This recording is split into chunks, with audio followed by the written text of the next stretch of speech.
The situation on the US-Mexico border is rapidly escalating again, and this time it is not about a migration crisis, but direct economic confrontation.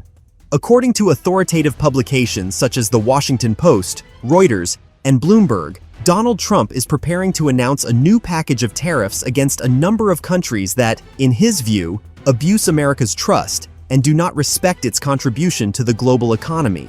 Unexpectedly, Mexico has been included on this list, a closest neighbor and strategic partner of the United States with whom Washington has built complex but mutually beneficial relations for decades.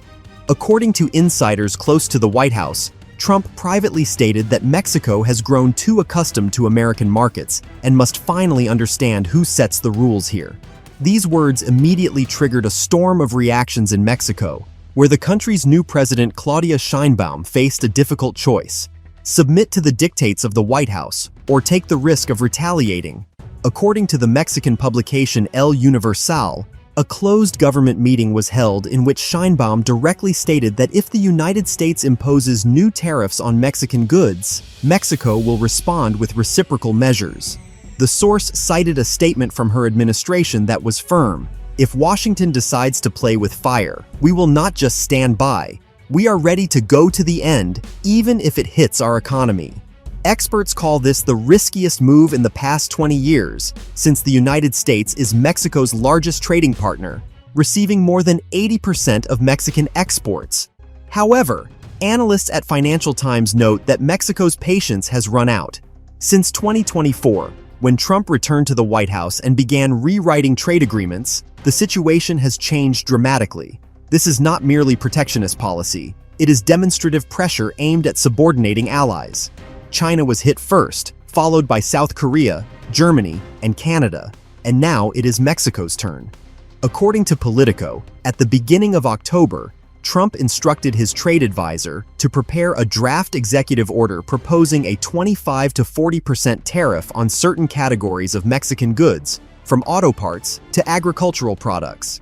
The formal reason is unfair competition and inadequate control of migration flows. However, sources in Congress claim that the real objective is political. Trump is trying to force Mexico to assume greater responsibility for migrant flows and strengthen southern border security, threatening economic isolation otherwise. Claudia Sheinbaum's response, according to Reuters, was unexpectedly firm. She publicly stated that Mexico will not allow itself to be treated as a vassal. "We are not a suburb of the United States. We are an independent country with our own policy, and if anyone in Washington does not understand that, we will remind them." Meanwhile, economic circles began panic discussions about potential consequences. American corporations operating in border industrial zones have already expressed concern. According to the Wall Street Journal, Ford, General Motors, and Caterpillar sent closed letters to the White House, warning that new tariffs could disrupt supply chains built over decades and lead to rising prices within the United States. Yet Trump, according to sources, is determined. He sees this as an opportunity to bring production back home and demonstrate to voters that America once again sets the terms. Political analysts note that the current conflict between Washington and Mexico runs much deeper than a simple tariff dispute. It reflects a fundamental shift in the global trade architecture. After China, India, and Brazil began forming alternative economic blocs, many Latin American countries felt they could act more independently. Mexico, despite its close dependence on the United States, is increasingly looking east.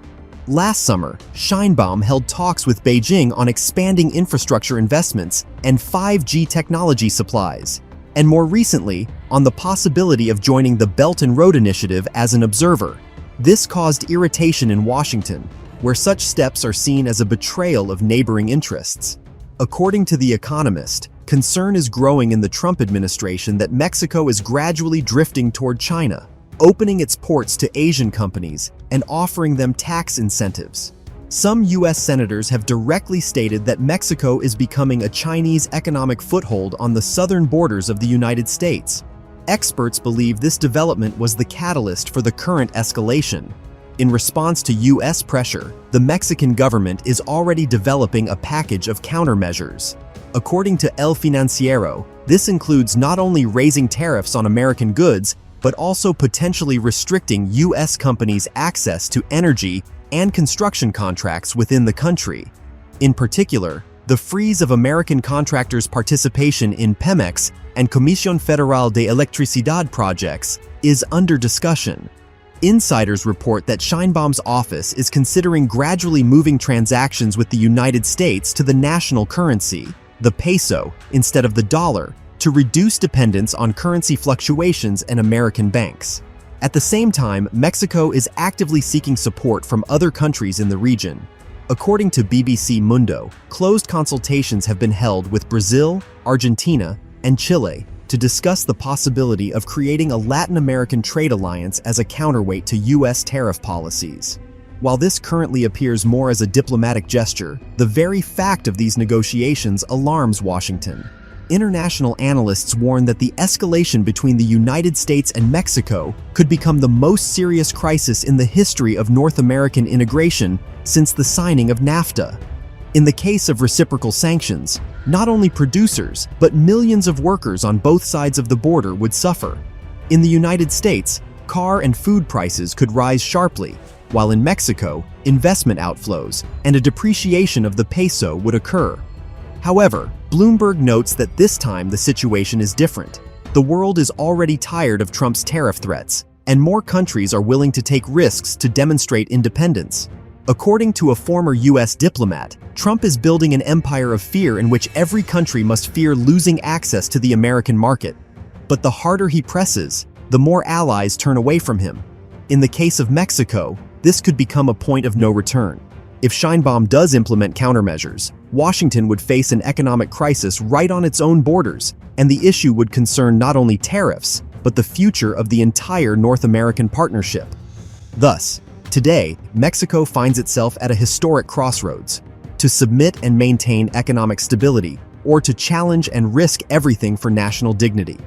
According to sources close to Sheinbaum's administration, the choice has already been made.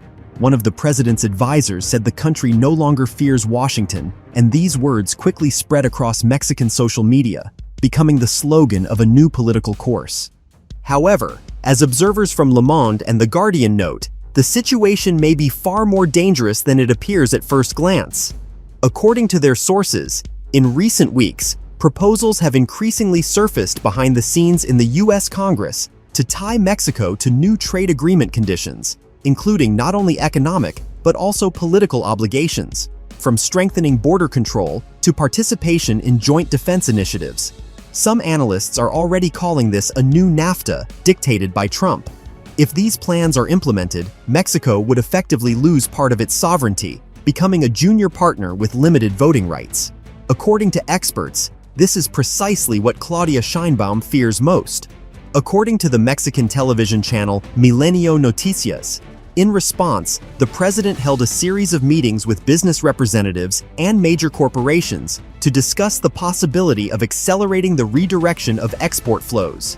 In particular, Mexico plans to increase shipments of automobiles, electronics, and food products to South America and Europe. Preliminary agreements have already been reached with Spain, Italy, and India on tariff reductions and mutual investments. This could mark the beginning of a major pivot away from dependence on the United States,